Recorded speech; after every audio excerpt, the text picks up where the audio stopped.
Pornography নিষিদ্ধ, কিন্তু pornography দেখার মানুষের অভাব নেই। কিন্তু আমাদের ওটিটি প্ল্যাটফর্মে যে নাটকগুলি শুরু হয়েছিল এই অশ্লীলতা দিয়ে শুরু হয়েছিল, সেক্স দিয়ে শুরু হয়েছিল।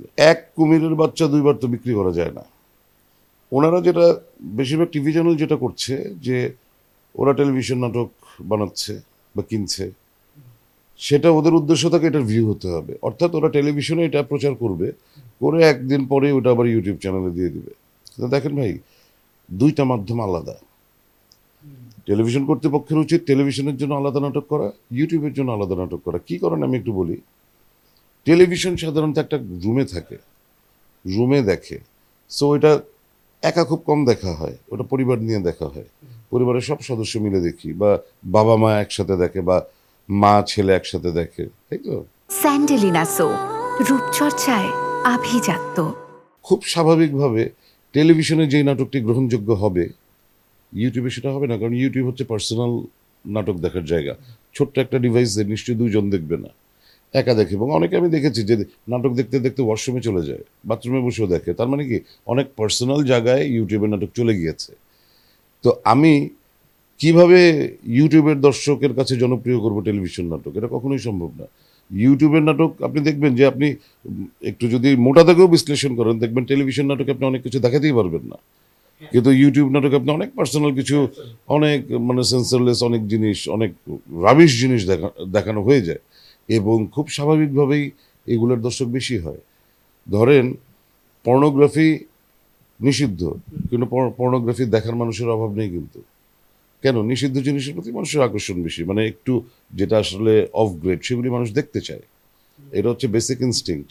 তো ইউটিউবে ওই সুযোগটা কাজে লাগিয়েছে, অ্যাজ ওয়েল অ্যাজ ওটিটিতেও। আমাদের ওটিটি প্ল্যাটফর্মে যে নাটকগুলি শুরু হয়েছিল এই অশ্লীলতা দিয়ে শুরু হয়েছিল, সেক্স দিয়ে শুরু হয়েছিল।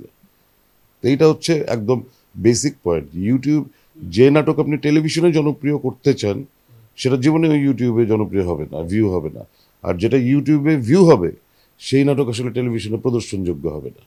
আমি যেটা বলছি যে ইউটিউবে যে পার্সোনাল জায়গা থেকে যেই অশ্লীলতার একটা আহ, ছোঁয়া থাকে, সেটা তো টিভি নাটকে সম্ভব না। আর টিভি নাটক আপনি দেখবেন টেলিভিশন নাটকের দর্শক কারা, বেসিক্যালি মানে সিনিয়র সিটিজেন্স, 60 বা অ্যাবাভ 60 বা রিটায়ার্ড পার্সন যারা, তারা সারাদিন বসে টিভি দেখে। হ্যাঁ, তারা কিন্তু ওই ছোট্ট ডিভাইসে দেখবে না, কারণ তাদের চোখের সমস্যা। আর হচ্ছে গৃহকর্মী যারা, তারা দেখে, মহিলারা দেখে। এবং এই টার্গেট অডিয়েন্সকে মাথায় রেখে আদৌ কি টেলিভিশন স্টেশনগুলো কোনো নাটক বানায় কখনো? একদমই না। আপনি দেখবেন টিভি টিভি নাটকগুলি গত 20 বছর ধরে বা তারও বেশি সময় ধরে বানানোই হয় হচ্ছে টিনেজারদের জন্য। মানে পাত্র পাত্রে আপনি দেখবেন যে মানে 50 আপ হয়ে গেছে বয়স, কিন্তু ইউনিভার্সিটি রোমান্টিক ক্যারেক্টার করছে। হ্যাঁ, তার মানে কি, মানে সবার মধ্যে একটা টেন্ডেন্সি যে ওই রোমান্টিক ওই বয়সটাই বোধ হয় আমার টার্গেট। বাট নাটক দেখে হচ্ছে ওভার 60 যারা, তারা সবচেয়ে বেশি টেলিভিশনে। কিন্তু আমরা বানাচ্ছি হচ্ছে টিনেজারদের জন্য। এটাও একটা সমস্যা। মানে আমরা টার্গেট অডিয়েন্স ফিক্স করতে পারিনি এখনো। কারণ মানে আমি যে কথাটা বললাম, এটা কি যারা নাটক বানায় বা যারা টেলিভিশন স্টেশনের মালিক তারা জানে না? তারাও তো জানে যে আসলে মানে টিভি দর্শক বেশি কারা। কিন্তু তারপরেও তারা বানাচ্ছে এই ধরনের নাটক, কারণ স্পন্সর কোম্পানি তাদেরকেই প্রমোট করছে। আর স্পন্সর যেহেতু প্রমোট করছে, আপনার আমার কিছু করার নেই।